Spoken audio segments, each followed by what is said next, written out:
Hi, welcome to Developing Your Strategic Brand Message. Do you know what your brand's vision is, your message, your meaning? What actions do you want your audience to take? Are you communicating something meaningful to your target audiences? What are your short-term and long-term goals, and what is the impact that you want your brand to have? This is all critical messaging components of building your brand, a brand strategy, and successfully executing PR campaigns as well. So today I brought in Fabian Geyrhalter, a brand strategist and creative director of Finian. Fabian has deep expertise in guiding companies through their brand transformations and has written and published international Amazon bestsellers, now go-to resources for entrepreneurs. I've used it as well, including books, How to Launch a Brand, Bigger Than This, and the Brand Therapy book. So welcome, Fabian. Thank you so much for joining me today at the PR Essentials Summit. Oh, thanks for having me. I appreciate it. No, this is great. I'm so excited. I love having like all different types of people in this because we've been able to get lots of different perspectives on the same thing: startup, Great. marketing, messaging, PR. So I've interviewed you before, and of course, as a PR professional, like messaging is a big deal for me. But I love the perspective that you come from the brand side, which is a little bit different. So can you start by telling our audience what is branding? Like, where do you start? What is branding exactly, and what are they thinking about when they start that process? Yeah, absolutely. I mean, branding, look, a lot of people think about logos when it comes to branding, and that is for sure a component, but really branding is about, it's really defining what are the shared values with your customer. Like what is your purpose of the company? What is the big why behind what you're doing? Because in the end, that is the stuff that has to stick with them, right? Yeah. And usually, I mean, if you're a 1-2 people shop, a lifestyle business, this is kind of like organic. But once you actually start turning into a brand, or you want to start hiring and you turn into a 10, 15, 20, 30 and up, corporation or company, you really have to put this down in writing. And I do this exercise with 1 people businesses, and I do this exercise with, tens of thousands of people businesses, right? And it's really, they call it brand strategy, but it's really brand therapy. It's like, that's why my latest book has that title, because it's getting it out of you, right? In the end, you as the business owner, as the founder, together with the CMO and whoever you have in your posse in the beginning, right? You have to really, you have to let that taken out of you, right? And so, one of the biggest exercises that I do, and I'm going to put it on a 1 page, and then I'm going to send you to share with the group. But the most important thing that I think you should do when you start messaging and when you start branding is write a brand positioning statement. It is super, super simple. It's a very simple sentence. You basically identify, this is my audience, this is the category that we're going to fit into, and these are the benefits that we're going to provide. Like, what are we providing our user? And then in the end, the sentence ends with because. So we do this to these people, and these are the benefits. And usually that's the business plan, and that's where you stop, right? But the messaging and the branding and kind of like the brand gold of any company, that happens in that because. So for instance, for Whole Foods, it would be because we believe in whole foods, whole people, and a whole planet, right? That's huge. I mean, that's the name, that's their philanthropy, that's their vision, that's who they hire, that's what they have in their store, right? But that because statement is so important. And so to me, branding, this is all part of brand strategy, of really defining, who are we doing this for? What exactly are we doing? What is our purpose? What is our vision? What is our mission? What are our values, et cetera, right? So all of that, that's brand strategy, and that's key, and that's the very beginning. I do this with my clients in person. I used to, I guess, depending on when you watch this, and now we're all in quarantine again. Now everything is via Zoom, just like you're watching this. But it's like 2 4-hour sessions, so it's like 8 hours. Yeah. And I know a lot of people can't afford me, or they don't have the time to do this with me. So I created an online version of this as well, which you can do at your convenience, and you can basically with your team identify your brand strategy. And I think Regina is going to be kind enough to also put that in there. Yeah. And then you guys could go through that. And of course, what else is branding? Naming, right? I mean, you have to name your company.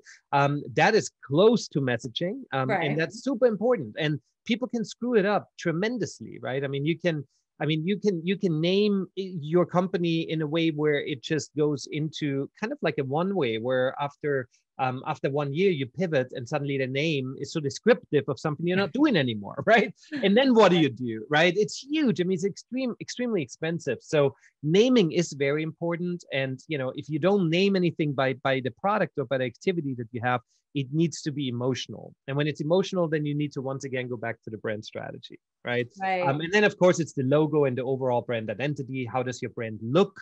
And then last but not least, and this is where you are heading with this whole conversation is, and then it comes to the messaging, right? And the messaging is really, it's like when you look at the funnel, right? It's like the brand strategy, the name, the identity and everything. And then in the end, what comes out is a tweet or an Instagram post or right. Like it's these little things or an email but really, the great brands in the world, and those are not the big ones, but those are the cool small brands that are coming out, right? It's like the Farm Girl flowers of the world or the Chinese ice cream or like the cool, like grassroots brands where it's just so sticky because it's so authentic and it's so thought out, right? Like we're only talking to these people. We only talk about this one thing, and so I think that is just important with messaging to really start from that foundation, right? And then from there on, you can move up.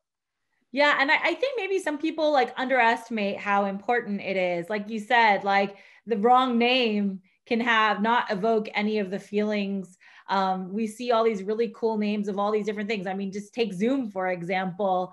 Like I think it's very important. People don't realize. I've run into some startups recently. They're like, oh, we'll just name it. It's not a big deal. And I feel like, wait, maybe it is. So you mentioned something really interesting about stickiness. And so what are some of the best practices when it comes to creating sticky brand messaging? Well, I mean, stickiness, really, when you think about it, what does it mean? It means that it resonates, right? It means that wherever that message appears, it appears in the right channel for the right people who actually, for whatever reason, deeply care about the stuff that you're putting out, right?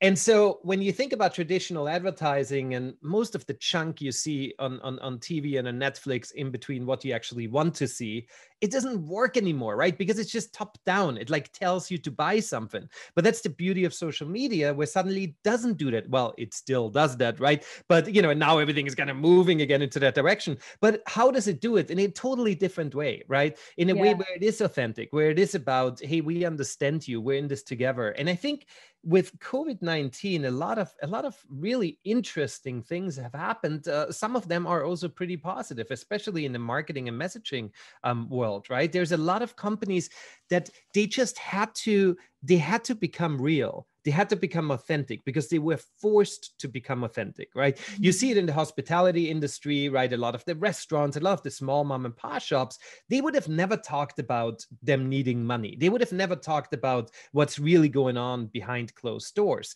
And now they do. And now suddenly they started realizing that we're in this together. Like us in our audience, they want to hear that because we're suddenly more human to them. And they actually know who's behind all of this. And now bigger and bigger companies start doing that more and more so, where they are just, like, let's all talk, we're all a community, like, let's be completely frankly honest. This is what happened to this product. This is why it's delayed. This is where our team of 12 people are working on right now. We're going to give you an update every week, whatever it is it tech, is it, anything, right?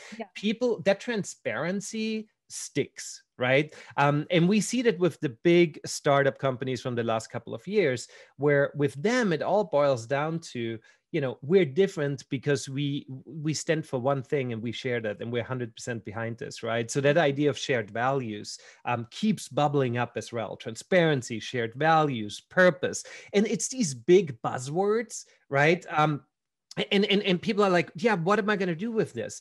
Well, it goes back to brand strategy, right? Like if you say, let's say, for instance, could you define what your company stands for one word, like our company is about X, right? Is it about empathy? Is it about collaboration? Is it about community? It's every company should be able to identify that, right? You look at Zappos, which has been in the news because of the, horrible passing of Tony Hsieh, right? But then you look at what they were about. They weren't about shoes. They weren't about e-commerce even. They were about delivering happiness, right? So Zappos realized we're about delivering happiness. And so every single thing they do has to be that, right? So every phone call that they get, every email that they write, every newsletter that comes out, it has to be about happiness. If the customer is not happy, okay, how can we make them happy?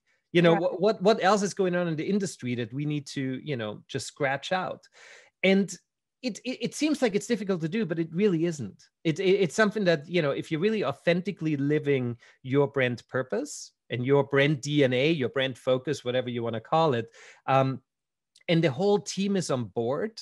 And I think that's important, right? How do you get the whole team on board, right? Yeah. But if you do have the whole team on board, and I've got some thoughts on that too, but if you have the whole team on board, everyone is talking one voice, right? And if it's one voice, it's a brand, right? Like then you start believing in it and you start seeing it over and over. And, there's a certain tonality that only comes from your company. Well, that's a good point. So, I mean, this is I'm going off script now, but if you're going to kind of go on with this same idea of brand voice and how do you get, I mean, as a startup, you're hiring fast, firing fast, you're developing your product, you're launching. How do you make sure that everyone is on the same brand page? Like how does everybody have the same voice? I think that any company can do that, quite frankly, within like 2.5 days or maybe less, right? Where it's always my magic formula, because I worked like you so much with startups and I know they don't have more time, right? It's like, if you can't do it in one day, that's it, right? And so really, I mean, the first thing is going through a couple of these strategy things. So defining your brand personality, right? Like how should our brand speak? Should it be, a leader brand, or should it be an empowering brand, or, like what is the brand personality? There's something called brand archetypes. Anyone can look it up online. They're all pretty standard, but do that, figure that out. And then understand your audience. Start with first, a lot of startups don't have an audience, right? So they have to literally create a fictitious audience. Think about the 3 people that you would really love to have use your product, right?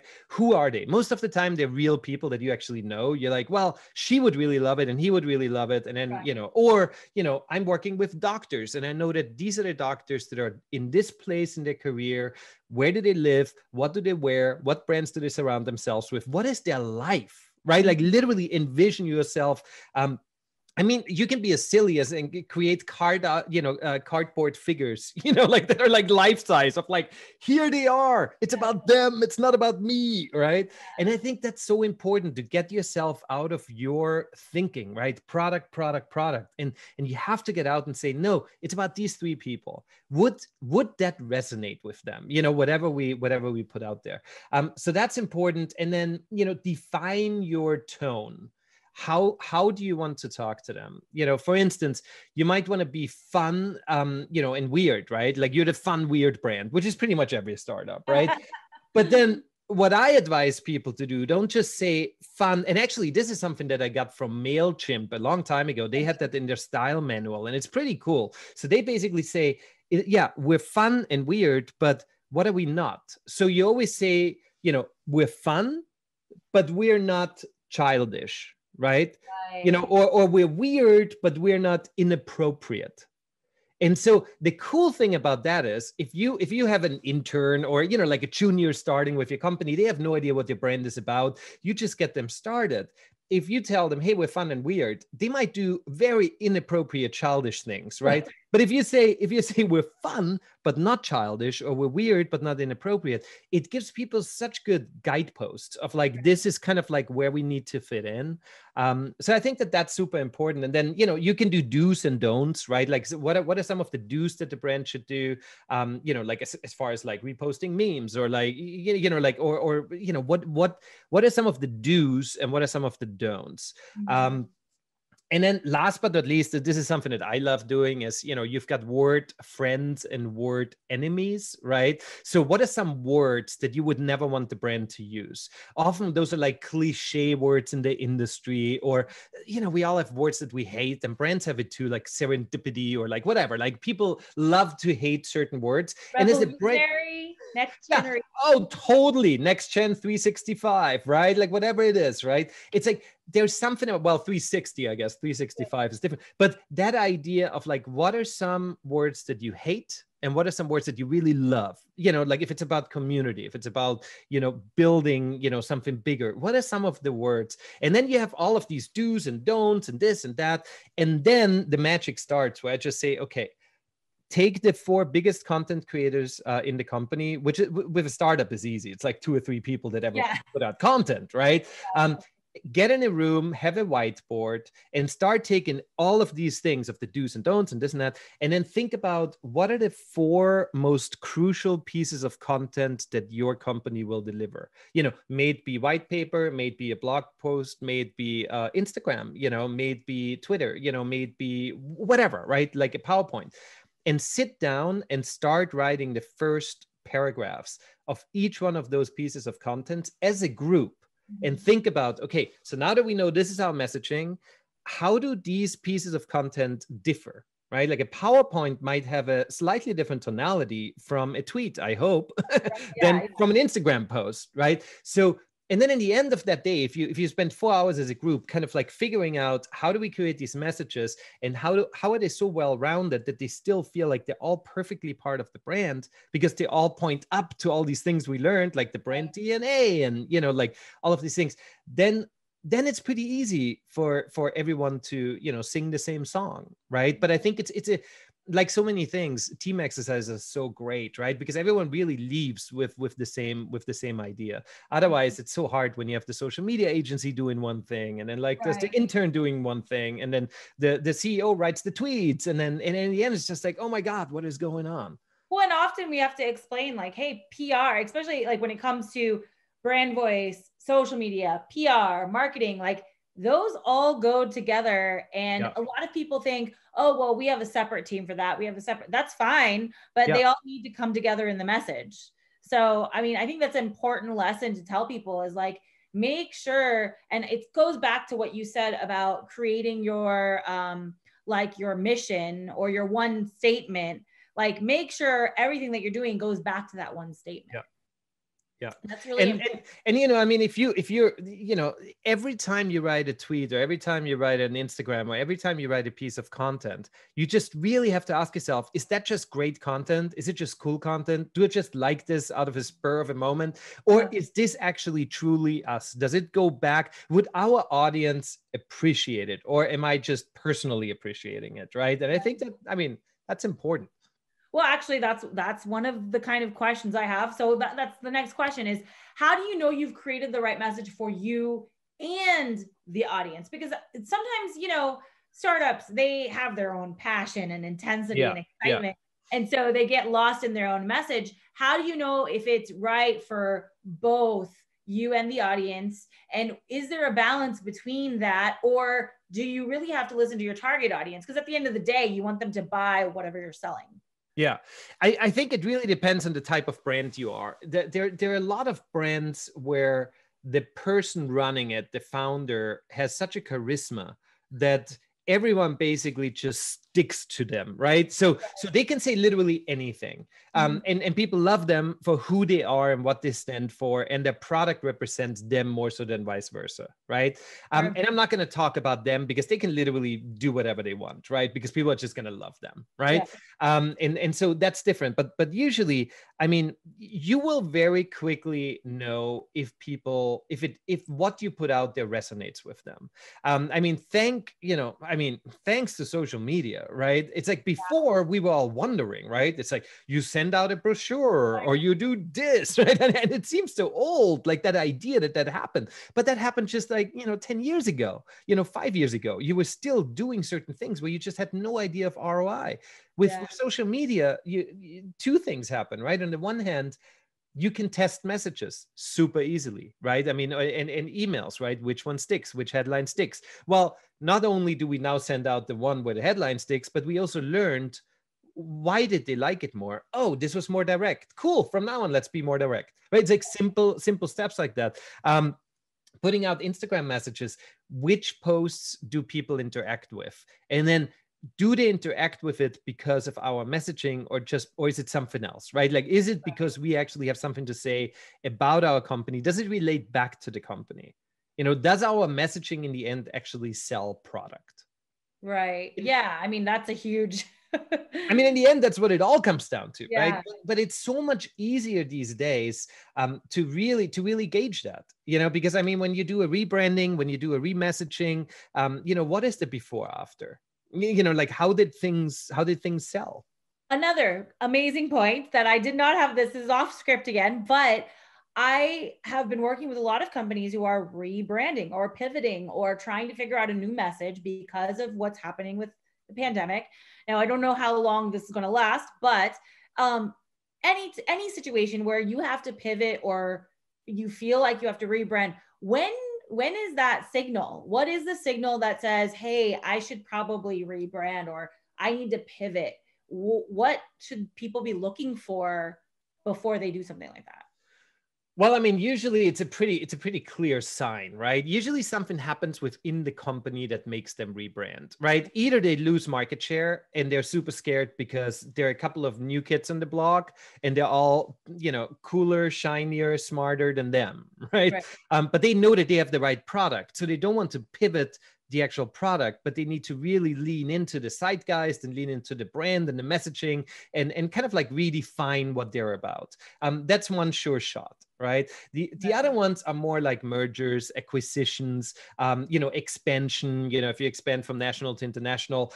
So usually it's a lot of, or sometimes it's a new CMO coming in or CEO coming in, and they just look at it and they say, look, there's so much more that we can do, let's all wake up, and let's really rethink this. So it's kind of like a mixture of the two. What doesn't make sense, if people just want to change for the sake of change or for the sake of ego, right? If a CMO comes in and says, hey, I want to leave my stamp, that's not a great reason, but there is a great reason when the world moves on and you haven't, right? And I think the most work that we do with my consultancy is companies that come in and they realize that their brand and their message is not living up to par to the product. So people love the product and they're actually selling and they're growing, but then they look at their brand and the message and they're like, Jesus, we just totally neglected that, which is exciting because it also means that branding and messaging sometimes, sometimes it's okay in the beginning for it not even to be amazing, right? Because if the product is amazing, but at some point you wake up and you're like, oh my God, I leave all of this on the table because our messaging is not up to par. Right. No, that totally makes sense. Yeah, I mean, it's so tricky. I feel like also because a lot of people have been telling me, hey, it's very noisy. We want to do PR. How are we going to get out there? And obviously for us, we are doing the media side of it. It's a little bit different, but for them, they need to come to us with the kind of message that's going to resonate in this very noisy environment, right? Yeah. So a lot of people, I mean, like you said, shiny, younger, better, brighter, whatever the case is, they really have to figure out what their real value is, I think, for the audience. Well, and it's also being true to yourself, right? I mean, there are a lot of companies that are in the B2B space that are, just in boring spaces, but they can do something super creative in those spaces. And then there are some companies that are in the consumer space and they say, oh my God, we need to do everything everyone else does, like we need to cater to Generation C and, but in reality, we're all going to get older. There's going to be in 2030, the majority of people is going to be older, right? I mean, it's going to be in their 60s. That's an amazing opportunity now, in 10 years from now, well, why don't some brands just really focus on them and that messaging? So I think that it's not all about, hey, what's shiny? And, if people come to you and say, here's our company, but it's really not that exciting, but we need PR. Well, maybe it's time to really think about, what makes the company exciting. It might not be a shiny thing. It might just be that, that it's very purpose driven, and a lot of companies are purpose driven. They don't even know, You know, they think purpose has to be writing a big check. You know, no, it's like, you know, people have a purpose to just share information or help others, or, you know, and that could be a simple tool that they developed and they didn't even think it would be purpose driven. But most Right. companies have a purpose. I mean, if you don't have a purpose, why do you even exist? Why do you, yeah, why do you, yeah, I think that's so funny, because also, again, when we talk to people about their angles and like what they should be presenting, sometimes they leave out a lot of things that could be interesting. And I always say, hey, just tell us everything, even if you think it's not relevant, or even if you think it's like not a big deal, just share it with us, because we might uncover an angle that you weren't even like, you know, thinking of. Totally. I think it takes a little bit of work also, because sometimes some of those CEOs and the founders and the messaging people, when it's a startup, they're so close to the messaging and the product that they don't see it from like maybe like a 10-foot, 12-foot view, you know? Well, it's like reading the label from the inside, right? We all know the story. It's impossible. And I think that's why, you know, that's why I created this online, you know, tool for them, because when do they ever sit down and think for 8 hours just about their brand? They never do it. I mean, which founder would ever do that, right? But if they have this focused, you know, program that they can go through at the end, it's just so amazing, because suddenly everything has a focus. They're like, this is who we are, this is what we're about, here's our mission, here's everything, and the whole team is together. And that, I mean, if they bring that to someone like you, you're like, oh, perfect. You know, it's like done. Perfect. Yeah, that is the perfect recipe for me to like move forward. And also, like, a lot of people here are watching, they're going to be creating their own strategies. So have all those things in place, because when you have a question that comes up, it's there you go. That's the paper that's the document that you want to look at, right? To find the answers. Like, you know, how do I approach these people? Well, we already outlined our personas or our cardboard cutouts. We already know what they want. So let's go ahead and answer that question. I think, so I have a lot of questions for you, but, but I guess, what do you think is the best way? And you kind of touched on this a little bit when it comes to social media, like going back to that a little bit, because it's so prevalent. One, I mean, a lot of times we have to recommend different social media channels to people. What do you think is the best way to weave your messaging and map it to the right social media? Because you mentioned, like, you got to have a different message for like Twitter and for your website and for Instagram and whatever. If you're on TikTok, who knows? So what is the best way to do that? And how do you figure that out? Do you ask your audience? Do you do it yourself? Like, what is the kind of trick to that? Well, so, I mean, you do and you don't, right? I mean, it really depends, because sometimes it again depends on the brand. If you're a brand that is basically a personality, you could pretty much do the same stuff on all channels, right? Just have, you know, it's my message of the day, and you give it to everyone anywhere where they are, right? Because the people are the same. They just happen to see it on different platforms, right? So, and I mean, you saw that most probably in the last couple of months, ever since COVID, you saw that change too. LinkedIn used to be super corporate and super, you know, stiff. And then suddenly Gary Vaynerchuk said, LinkedIn is the new medium. And now suddenly everyone is on LinkedIn, and, you know, and everyone starts sharing, you know, their big life journeys, and they start sharing their political views, and they start, you know, like, here's a baby picture. And you're like, what just happened to LinkedIn? You know, so I think that being so rigid about this is this and this is that, it doesn't necessarily need to be like that. But again, you have to know your audience, right? You have to know if your audience, if you can actually segment them into, here are the LinkedIn and Twitter people, and here are the Instagram and Pinterest people, or whatever, right? Like, can you actually say the visual ones want something different than, you know, than the ones that are a little bit more stiff or corporate, or, you know, they come more from that.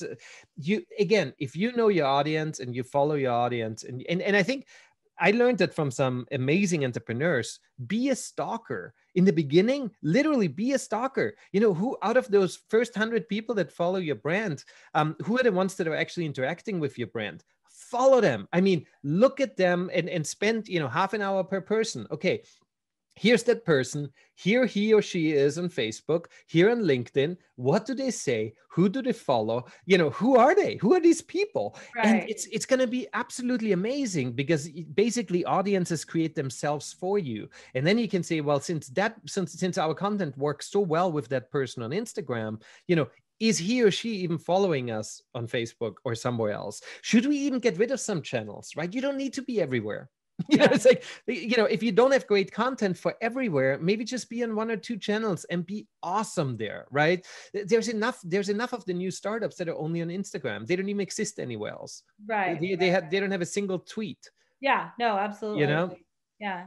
No, that's a good point. That's a really good point. It's just tricky. I think everybody wants to be everywhere. So well, yeah, it's like, okay, let's create all of our channels. We're a startup, but just because you have the channels doesn't mean you need to use them either, right? You can be on them and you just don't do anything about it. They're just there like real estate. You're like, good, our brand name is there, but that's it. We don't do anything. And I actually saw this really cool brand. It was like a marketing agency, and on Instagram, all they had was they just did a really nice setup of their branding, and it was like it was their logo and their brand message, and then there was nothing else on there. And I don't think they intend to put anything else on there. They're just like, hey, we're here, and that's exactly. Exactly. Yeah. Point taken. We're here and that's it. But really, we're super active on Facebook, or we're super active somewhere else. And I think that's great. I mean, I think that's totally fine. I mean, something that, what I do, we're a small consultancy with 2 people, right? And I create a boatload of content, but I just basically put that everywhere. But I crop things differently, right? Like I actually go through the exercise of, the square doesn't live on Twitter. It's actually going to be a rectangle, but things like that, right? But it's the same content, because I realized that the people that follow me, for instance, they're the same people. They just look in different medium, and then it just needs to look nice in the different medium, and a couple less emojis on LinkedIn, and so it's a pretty simple formula. No, absolutely, totally. That's great advice. Okay, so I know sometimes we talked about pivoting, we talked about that. So, but what about just checking in with your messaging? I mean, I feel like, just as an agency, and I'm sure this happened to you too, like, my brand message was something maybe when we started, and then it's evolved a little bit. Like, what is your best practices on evolving your message, or just like, checking in to make sure it's still what you want and what it looks like? Obviously, again, it still depends on what kind of company you are. If you're a technology company, you probably don't want a moving target. But if you're like maybe a fitness or an apparel brand, or maybe you're a beauty brand, maybe your audience is changing. I don't know. Like, what do you think is a recommendation on like how often that you should be checking in to make sure everything's like tip top?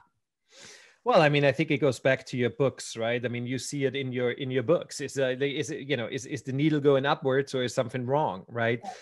So in the end, excuse me, I mean, your company needs to move upwards, and your messaging needs to be up to par with that. So if you suddenly start, if you have a product launch and you don't gain huge amounts of followers on social media, then you haven't done something right?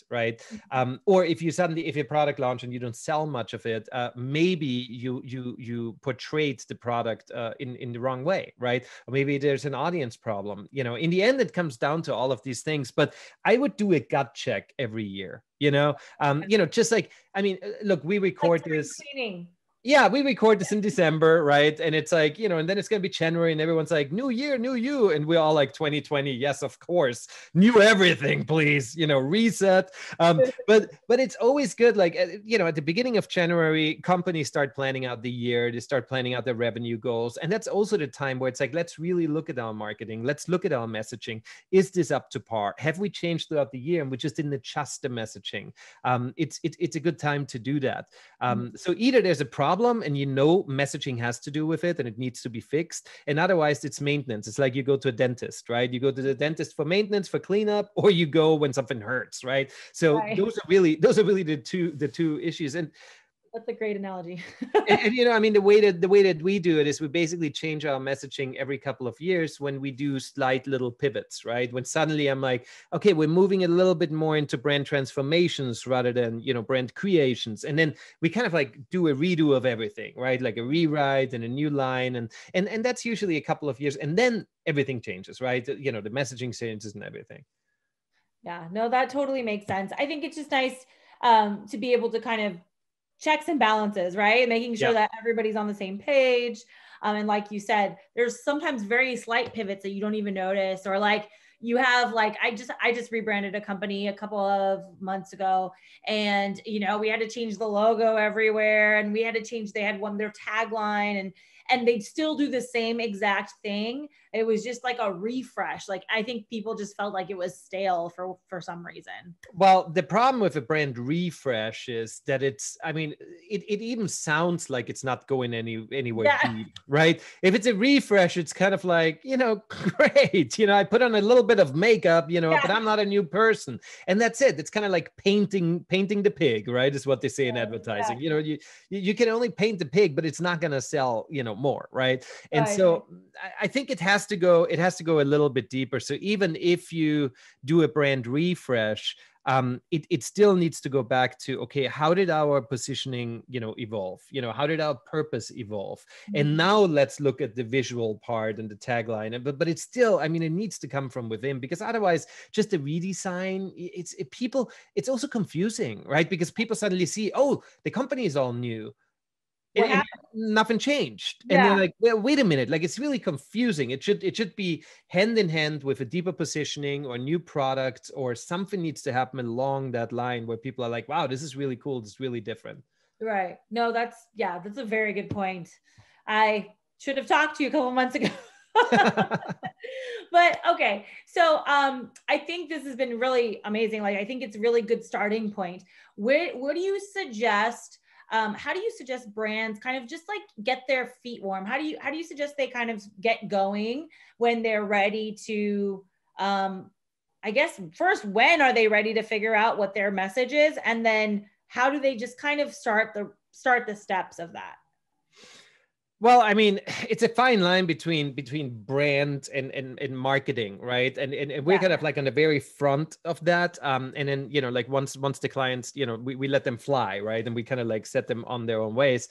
It's really at birth, right? At birth of a brand, you need to start figuring out, how do we position our company? What do we stand for? What's our audience? All of that. So it really, the foundational stuff all needs to happen at the very beginning. Okay. And the messaging should be right after that. Before, look, I said that once, and I think it's in one of my books, but you have to know the word before you spread the gospel, right? With branding. And that's what branding is, right? Knowing the word before you spread the gospel. So so all of that needs to be in place, so that once you actually say, hello, here is X company, right? Like XYZ, people need to immediately get a feeling. They need to immediately get emotional response. They need to immediately know, are you the bold guys, or are you the fun guys, or are you the weird ones, right? Like, who are you? Like, it needs to come across super quickly, right? Because it might resonate with Fabian, it might not resonate with Roncini, right? Because, and it shouldn't. If a brand works for both of us, that's very strange, because we come from very different backgrounds. We have very different, right? You know what I mean? So exclude a lot, right? And cater to a few. That's always my big thing with messaging too. It's like, make sure you really know a very, very small audience. I like that. I like that a lot. Where can people find you? They can find me at Finian.com. That's FINIEN.com, Finian.com. I'm very active on Instagram, where they can find me with the same handle. And the course is called Resonate. So at eresonate.com, but Roncini will put a link in there. Like a one-sheeter for you guys to download.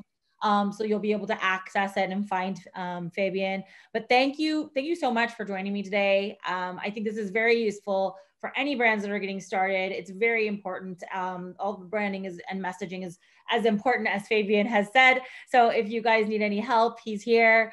We're here. If you have any questions, you can always contact us. And again, contact information is located in the worksheets and the downloads. So feel free to do that and reach out. Thank you so much, Fabian. Absolutely. My pleasure. Thank you. All right. Have a great day. See you guys in the next panel.